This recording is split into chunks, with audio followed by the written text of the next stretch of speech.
Hi, I'm Dr. Jenny Radesky. I'm a developmental behavioral pediatrician and mom of 2 boys. One thing I love about my job is sharing some practical play ideas that help build skills like empathy, flexible thinking, and problem solving for parents and for kids.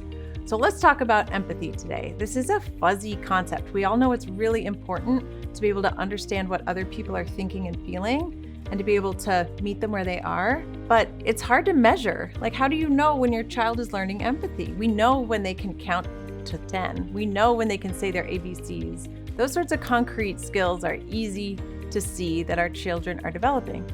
But empathy feels a little bit harder, and especially because kids think the world revolves around them. So how can we build it into play to teach them what other people might be thinking and feeling? Play is actually one of the best ways to teach empathy because you naturally get these back and forth connections occurring, especially during open-ended play when a toy is really there for sharing. We know some toys can be used really independently, like a tablet or a phone kids just want to grab and do on their own. But a toy that naturally has some give and some take, some back and some forth, is really going to build much more of those empathy skills.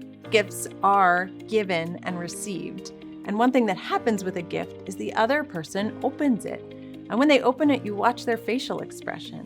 And that is a building block of empathy when you are monitoring and understanding how your behavior impacted someone else and how they're reacting to you.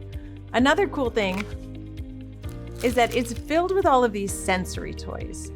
And you probably hear about sensory processing all the time, but here's what it is we have all these senses like touch and sound and movement, and sometimes we're oversensitive, sometimes we're undersensitive.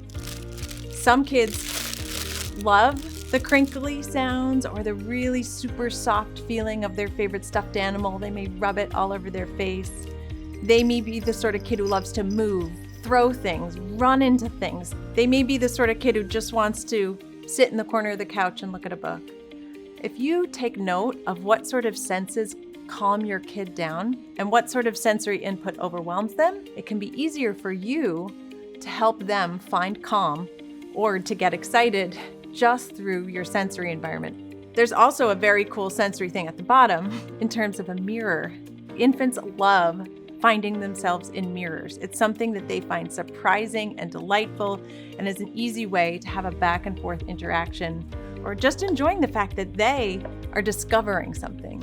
Another cool thing about hiding objects is an idea called object permanence. Around 9 months of age, infants start to realize that when they don't see an object anymore, like their mom or their bottle, that it's just disappeared. So when you're playing peekaboo and hiding something and then revealing it again, they're like amazed at the fact that it didn't just disappear.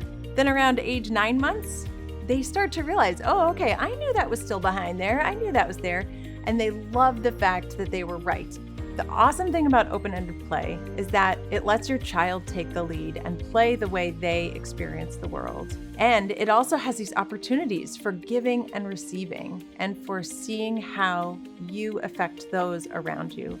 And that's a really cool way to connect with people through something that's enjoyable. Until next time, I'm Dr. Jenny. Thank you so much for spending your time with me. You've got this.